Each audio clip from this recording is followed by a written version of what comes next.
TvGrace presents the inexpressible words of God, the gospel of grace, on the lips of Jesus Christ man. Abba, Father. And I have a good advice for you from the gospel, Hebrews chapter 1. Chapter 1 of the epistle to the Hebrews, verse 13. Chapter 1. Are we there? Yes? It says, "But to which of the angels has he ever said, 'Sit at my right hand till I make your enemies your footstool'? Are they not all ministering spirits sent forth to minister for those who will inherit salvation? For this reason," verse 1 of chapter 2, "for this reason we must pay attention, or closer attention." And I will repeat myself. I have to repeat myself because there are visitors. Number 2, chapter 2, can confuse you. This is a whole letter. But the writers think that by putting number 2, chapter 1 has finished. That is like when you write a letter to a family member and you say, "First of all, I want to greet you and desire that you're well." Chapter 1. Chapter 2 of the letter. "Mother, I heard that so-and-so is sick." Number 3, "Don't worry, I'm going to send help for him." Number 4, but it was a letter. It's the same thing. This is a letter, but the numbers that they put there may divert you from its true context. So therefore, after it says in verse 14, "Aren't these ministering spirits sent forward to minister unto your service?" Speaking of the angels, because the context is speaking of angels. Yes or no? Yes. So then there is an exhortation in verse 1 of chapter 2. "For this reason, we must pay much closer attention to what we have heard, so that we do not drift away from it. For the word spoken through angels proves steadfast." It is to say, the old covenant. The word spoken through angels was steadfast. The old was given to Moses, and every transgression and disobedience received a just retribution. How shall we escape if we neglect those of the new covenant, if we neglect such a great salvation, which was first announced by the Lord and was confirmed by those who heard it, and God also bearing witness both with them with signs and wonders and various miracles and the gift of the Holy Spirit according to his own will?" So then, the apostolic point the mind of Christ makes here is that where's the church? Seated in the earthly places or heavenly? So then, if the church is seated in the heavenly places, it must have what? Help from heaven, right? It should have angels that serve us. So therefore, it is very necessary to have this very clear that in the old covenant, there were not angels, although they were, but they were not in your service, rather to punish. They would punish. One night they swallowed thousands in the desert. They were sent a flood and the whole world drowned. They would direct certain leaders. To Moses, an angel was sent to be led. But in this covenant now, it isn't an angel for Jose Luis or for so-and-so or Menganito. No, it's an angel for each one of us that we have at our service. So therefore, shall we escape? It's in plural, not singular. How shall we escape? Look, if you don't listen well, because it says it's necessary that we pay attention to the things we've heard. The things we've what? Heard. Not what we've done in the old covenant before the cross. Even with Jesus of Nazareth and the 11 apostles, it was by works. They lived by works. Jesus of Nazareth lived by work. He fasted. He sacrificed. He would wash feet. He was circumcised on the 8th day. He was a Jew. He was with Moses before the cross. Therefore, it was by works. But after the cross, there was a change in the whole world. What happens is that change was brought by a man, which was Paul, but he was killed in Rome, and that change could not be made. They killed him, and the 11 apostles of Jesus entered, and they continue with the pattern of the old. They continue with the pattern of before the cross, with good intentions, either by predestination or by God's decree. But Paul was the only one who said, if we knew Jesus according to the flesh, we no longer know him that way. But they killed Paul. So I am doing the role that Paul stopped playing. It's the one that I am doing now. Everyone abandoned him. Thank God not everyone has abandoned me, but many have abandoned me. Because they don't understand. There are people who have been contaminated, hurt, creatures that let themselves be carried about what they see, what they feel, what they hear, and they are moved of their way of thinking. That's why Paul would say, do not let yourself be easily moved from your way of thinking, whether it be by a written letter as if it were ours or by what they say. So it is necessary for me to repeat. Don't let yourself be moved, because what I teach you, it isn't my private life or what I feel. It's what's written. So then Paul says here that it is necessary that what you've heard, that you lend attention to, because you may go adrift, not be lost. For an example, the entire Protestant church is adrift, but they're not lost. The chosen are never lost, but they are adrift. So then God, when you don't pay attention to the covenant revealed to Paul, well, then God has to discipline you. Yes, God disciplines his children. Those that are enlightened, those that are not enlightened as you are, those are in punishment constantly. Those are in a department of turmoil. One day the devil has them bound, another day they're loose, one day they fast too much, and another day less, having for filthy the blood of the covenant.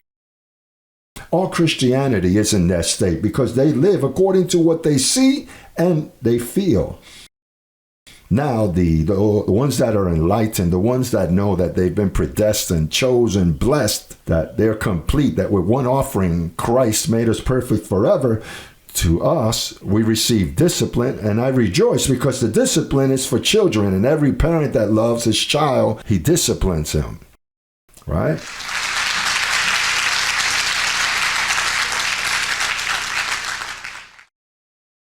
You are disciplined in certain things, I and others, depending your human state, how you've been brought up.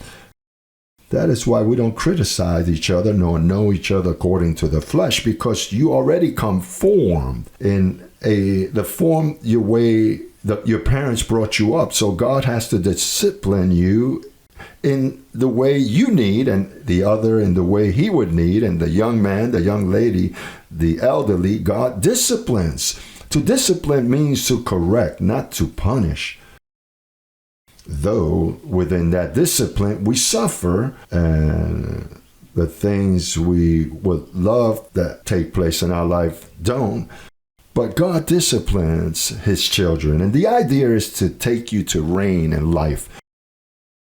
Not to reign in death, because to reign in death means before the cross. It says that covenant was a covenant of death.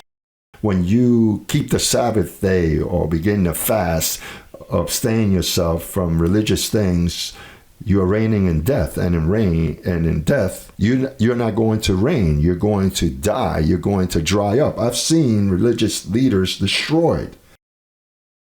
We are in the glorious liberty of the children of God.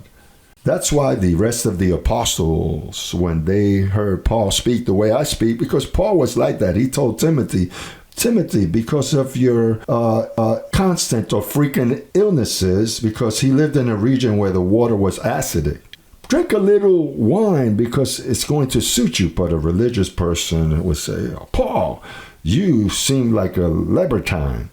As you may see me as a libertine.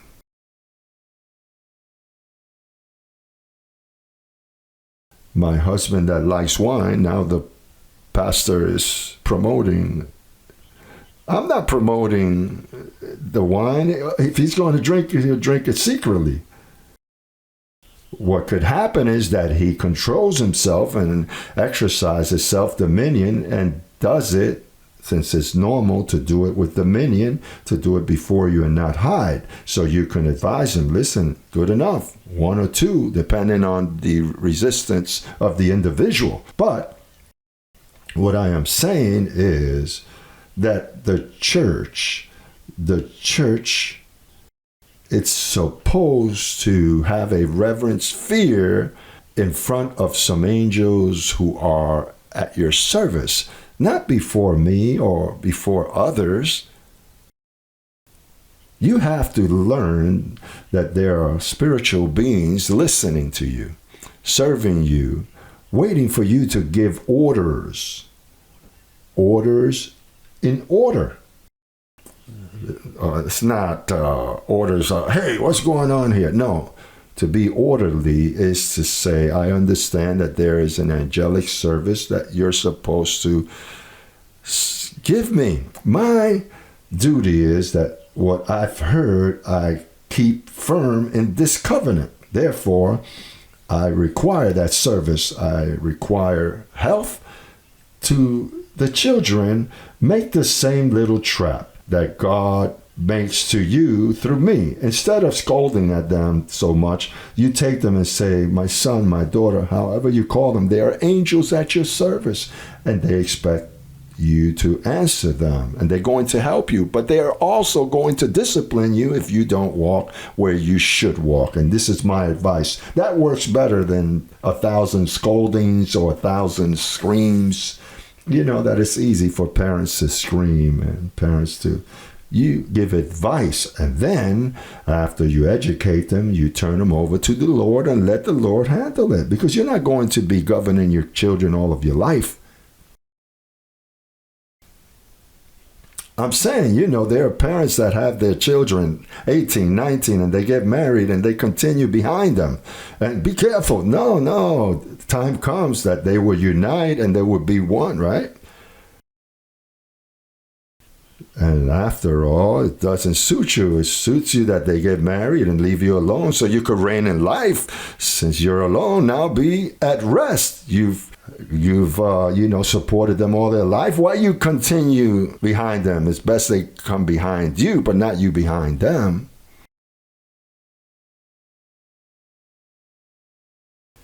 It's like God. God educates. God educates through the word. Then God leaves you alone and tells you, you carry your own load. Doesn't God do that? Listen, God loves me. And how does God love me? By giving me information. And then you think that God goes behind me. Be careful here, be careful there. No. He gives information. Become independent and let others be independent. Because there are very unhealthy relationships within the family. Your children, teach them the gospel of grace. And that's going to help them tremendously. Yesterday, I saw several brethren praising the Lord that I met in the federal prison, and they gave a beautiful testimony. And I'm not behind them. They were released from prison, but they used to receive the videos Danny used to send them. And the prisoners would educate themselves there. And those that came out, and they're reigning a life in different learning centers of ours. If others want to continue in their way, let them do that. If they want to do that, God, it's always there to discipline them also. Let's see types of negligence, because it says here, do not neglect. Types of neglect or negligence in the Old Covenant, how they function there. Let's go to Exodus, the second book in your Bible.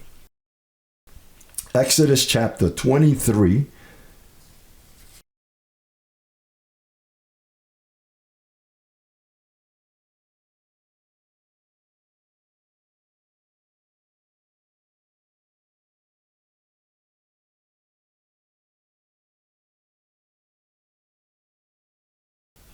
This is how God spoke to Moses.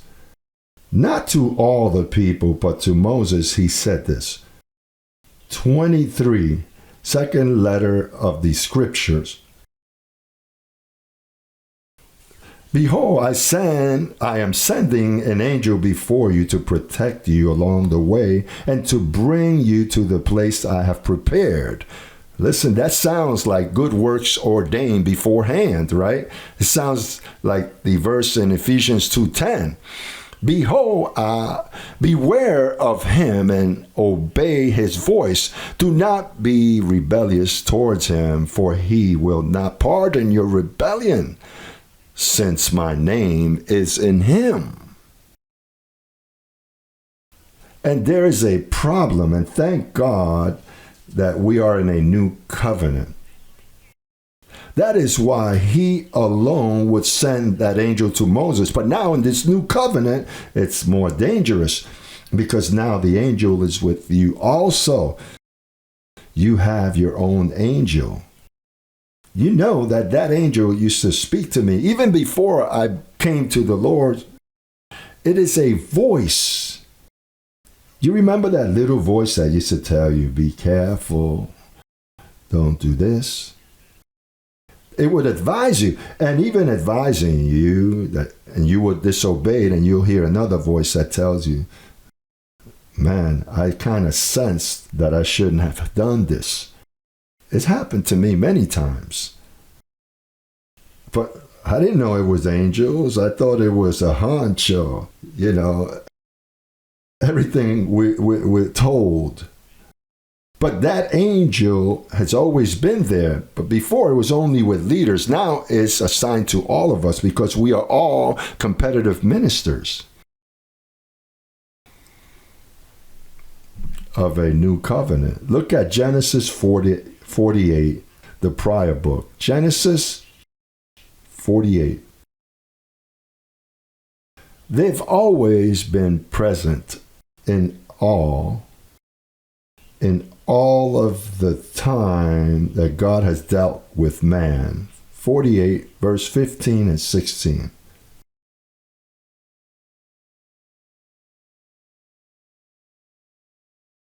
Verse 15, and it says, and he blessed Joseph and said, God, before whom my fathers Abraham and Isaac walked, the God who has supported me all of my life till this day, the angel who has redeemed me from all evil. Bless the boys, let my name be named upon them and the name of my fathers Abraham and Isaac, and let them grow into a multitude in the midst of the earth. Bless my boys. How would the angels speak now? Bless my boys? The angels would say, no, already been blessed. It's different now because now you have your own angelic service. It says in Ecclesiastic 5:1, it says, guard your steps as you go to the house of God and draw near to listen rather than to offer the sacrifice of fools, for they do not know they are doing evil. Do not be rash with your mouth, nor let your heart utter anything hastily before God.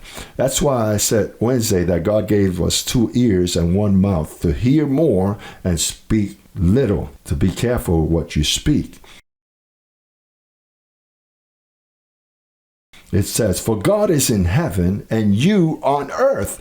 Therefore, let your words be few. Let your words be few. For a dream comes through many cares, and a fool's voice is known by multitude of words. When you make a promise to God, do not delay to pay it, for he has no pleasure in fools. Pay what you have promised. Better not to promise than to promise and not pay. Do not let your mouth cause your flesh to sin. And do not tell the angel that your promise was ignorance, because you're going to make God angry on account of your voice and destroy the work of your hands. I was telling the church on Wednesday, because this is the conference of Wednesday, I'm repeating, that it says, don't say before the angel. You know that I've had many people here that have said, Apostle, from here to heaven, because I'm never leaving. They said it before the angel. And today they're not here. Others have told me, Apostle, this is your church. This is your church. I'm just an administrator. And today, they're no longer here, and they stood with the revelation, with the church, with everything, but they've said it before the angel. And that's what you have to give it its time. And your angel is very jealous of you. And whoever fails you, that's a problem. Your friends who have said and betrayed you in the things they've promised you, don't even mess around. Leave them alone, because it is in front of your angel that they have spoken. Because that is dangerous. It is dangerous to criticize you. You know why? Because you have an angel and I have an angel. When you touch an angel of that caliber, you're going to receive the same or worse. That's why Paul says, from on now we know no one according to the flesh. So you try to the best of your ability that your words be few, especially that you know we all like gossip. All of us, even I. And especially when you're with your wife or with someone you love or someone of confidence, that you say, oh, you seen how this one eats or how he dresses? Oh, this, that. So then, well, sometimes that produces good entertainment for halves of hours. And but you know, I am learning to speak fewer words. Listen, I criticize, but sometimes I say, Lord, don't hold it against me. Don't take that into account, though I said it before my angel. I try, because what I preach, not necessarily I live it to its fullest. They reveal it to me. I pass it on, but I have to practice it. You have to give me an opportunity as I give it to you. We are all growing in grace here. And I also have to grow in this, but this is very serious, because it's that the church is, not that it was or it's going to be, it is seated together with Christ in heavenly places. So since it's seated in heavenly places, it is a reality, it is a lifestyle. That's why it's known as the congregation of the just spirits made perfect. So that is a very serious problem. It's a demand, it is a discipline, it's a lifestyle. And this tightens more and more, as if the Lord is always giving the screw another turn. Or as they say in Puerto Rico, this itches and spreads. It's very serious, this of the angelic service.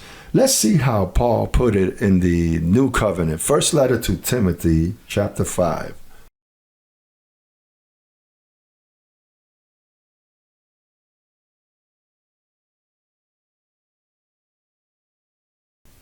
First letter to Timothy, past Ephesians, Colossians, Thessalonians, 2 Thessalonians, and then the first letter to Timothy, chapter 5, verse 21.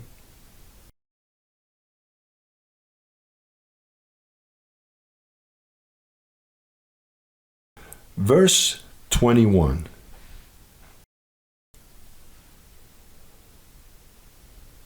It says, I command you in the sight of God and Christ Jesus and the chosen angels that you observe these things without prejudice, doing nothing by partiality.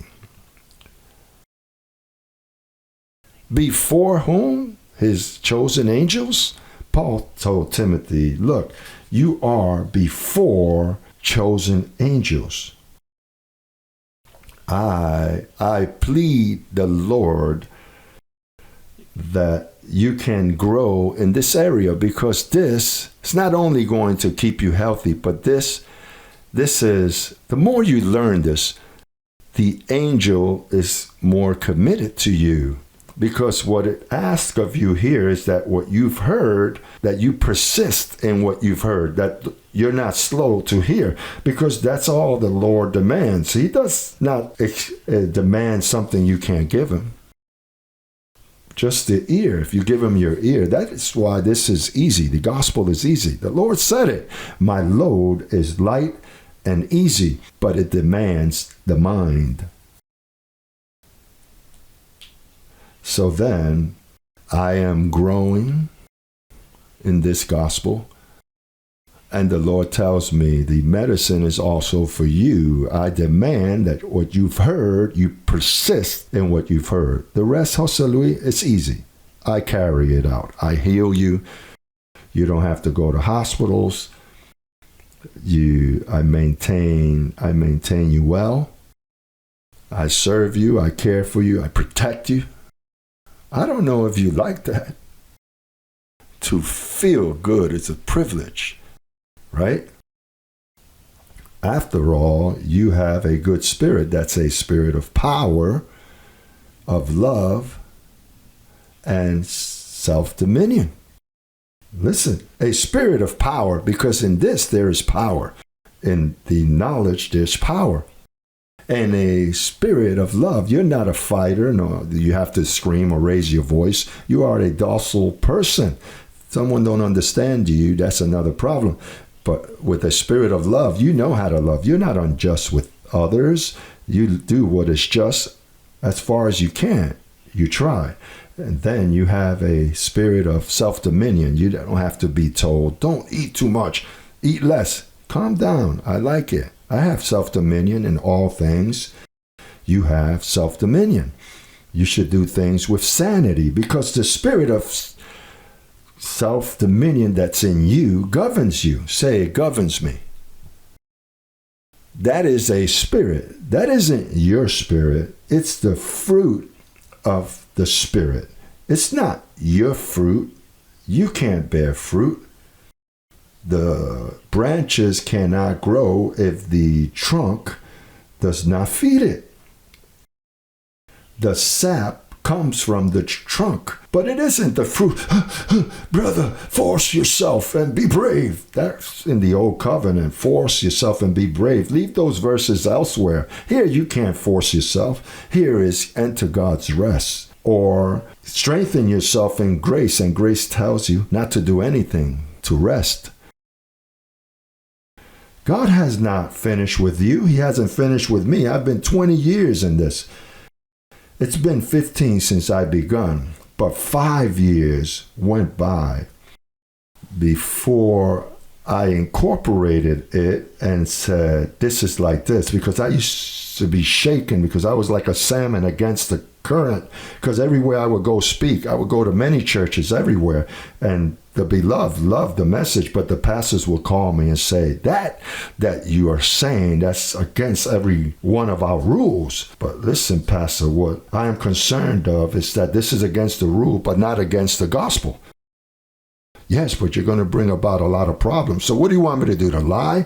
No, but you know there's a rule. Well, men have put rules. And I was 5 years with this revelation, holding on to it, and I didn't know what to do. And I tried to share it with my Baptist brothers, Pentecostals, evangelicals. I tried. As you tried. No, I'm not going to grow in the grace. I'm going to stay here to try to help them. You try, but that doesn't work. That's to mix water with oil. Psh. Don't you see that there are two different spirits? It's a spirit before the cross and a spirit after the cross. Don't think that an evangelical out there is going to understand. That is why when you visit and you begin to speak with friends, 5 minutes into your conversation, if you notice, you begin to see a difference. You say, wow. As a matter of fact, your family bores you already. You can't even be in family meetings. You're not the only one that's going to happen to. You're going to have to be elastic to be able to endure conversations that sometimes they're so out of the covenant. But there you also have to use self-dominion so you don't bear false witness before your family members that don't understand. But I was 5 years, Lord, what should I do? They're going to say I don't have love. And that's the way it was when I left. And I left with a simple resignation. Listen, Dr. Wilkerson, for my sake and for your sake, I just want to share that I'm going to resign because I don't share the same ideas. I want to work alone. And they would tell me, but with all of us, it's easier. Imagine a budget of $2 million a year, and they would give me a good salary, and my kids' university was paid for, medical plan, dental plan, 3 months of vacation for I to travel. But it's that here you cannot compromise because I knew that I had the pearl of great prize and I was selling the little pearls to stay with this and carry it out to the world. But it wasn't easy. In the beginning, it was very difficult because people misunderstand you and they're going to misunderstand you. And some of you that are half and half like this don't support. The current takes you adrift. But persist in what you've heard. And remember that this isn't the council of the church. It isn't the board as they have in some churches, the board of parliamentary laws, or the discipline written by the church. This is pure angels. The church is seated in heavenly places, and there are angels that govern and see. That's why it says here, you've said before the angel, even in the old covenant that was said. That comes from the old covenant. The only thing there was with just leaders. Now, the angelic service is for all of us, and you should benefit from it. It's my recommendation for you. I will finish with Hebrews. One more verse. I've extended, but in Hebrews chapter 12, and with this I promise, we're going to read it. Chapter 12.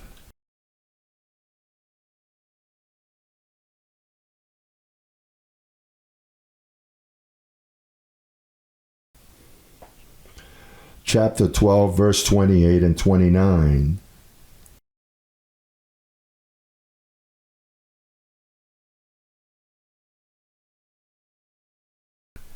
Therefore, are we all there? Therefore, receiving the immovable kingdom, what is it? An immovable kingdom. A immovable kingdom. If it's angelic, how are you going to move it? The other one you can move, the other covenant, because it depended on the works or fidelity of a man. But this is immovable. Let us be grateful by which we may serve God well-pleasingly with fear and reverence. For our God is a consuming fire. If you don't submit to the service God offers, you will be consumed. You will be consumed. Go see all those pastors that are exploited and consumed. I've seen them. I've seen the current Christian system that does not understand this and that serves the Lord with fasting and keeping the Sabbath day. I see them consumed. In their faces, they reflect sadness, tribulation. They don't have joy. They don't enjoy here in this life nothing. All religious system is known by that because they think that that's holiness unto the Lord.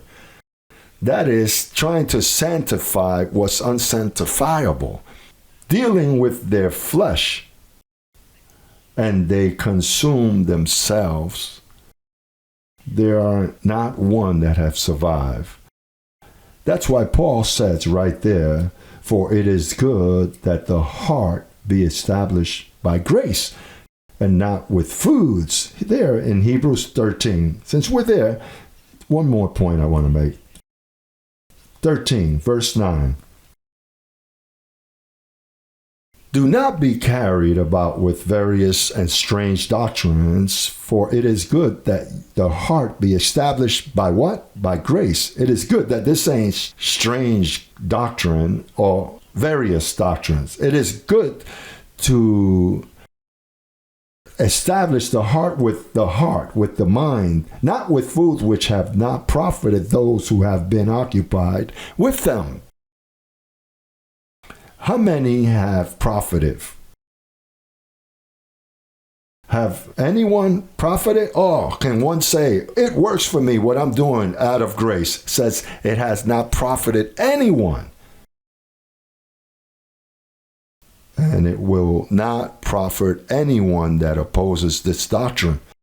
Momentarily, they seem like they have great revivals, and you see those temples full, like the ones of the Blessed Rose. They fill up their centers, but that's flesh looking for loaves and fishes. But sooner or later, they end up tired where they can't no longer establish your heart, your mind with grace, for this is permanent. I don't know what I would have done if I wouldn't have known the grace of God. I would have been destroyed. I would have been despised by men from the system for ecclesiastic rules. I don't know where you would have been without this grace. It has benefited me. It has done a lot of good. Blessed, it's been an honor to share with you.